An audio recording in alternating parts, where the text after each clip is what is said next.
Nhân dân lao động qua quá trình quan sát nhiều lần đã phát hiện ra rằng thời tiết biến đổi rất nhiều nhỏ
Những tổng kết kinh nghiệm về sự biến đổi của thời tiết luôn có những dự đoán cực kỳ chính xác đối với thời tiết ở khu vực đó.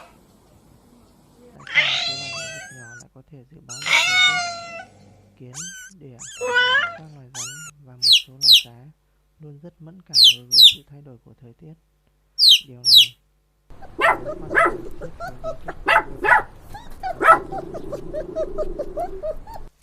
kết quả chúng lưu long trong các hang đá, các hang động dưới lòng đất. Vì vậy, khi nhiệt độ, độ ẩm, áp khí có sự biến đổi khác thường,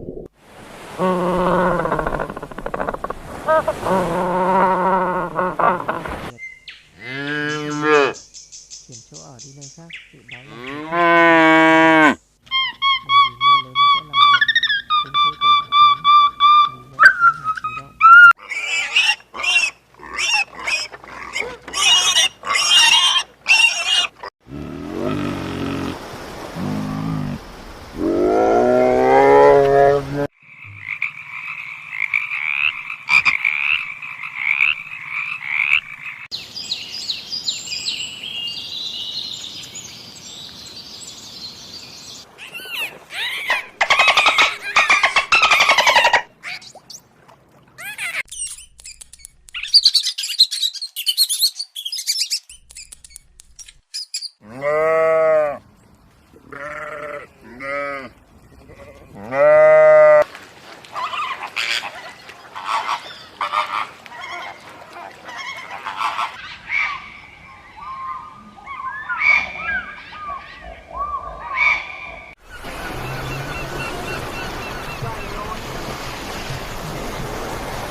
Đến chỗ cao giáo trước. Có lúc khí hậu khô hanh, nhưng vẫn có thể duy trì cuộc sống trong một số khoảng thời gian dài, cho nên loài kiến sẽ chuyển từ nơi cao xuống nơi thấp hơn để tìm kiếm nguồn nước ngọt ở dưới lòng đất. Cá quả cũng là một hết sức sống động, nhạy cảm. Da của chúng có những hoa văn rất chi tiết, vì chức năng tiết nước ra và hút nước vào không được tốt.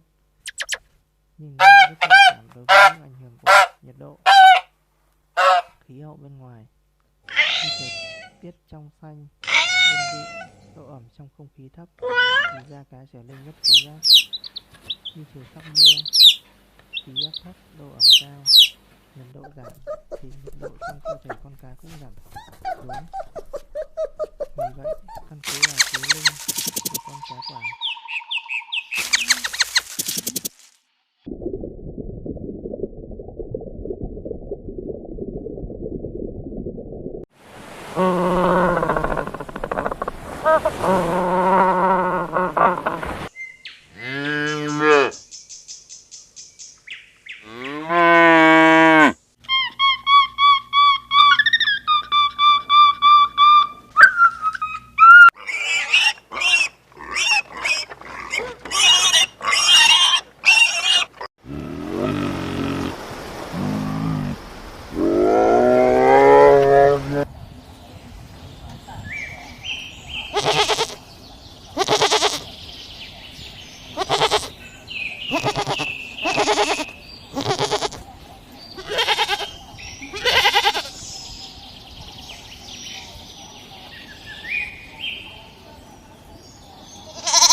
khi có mưa gió lớn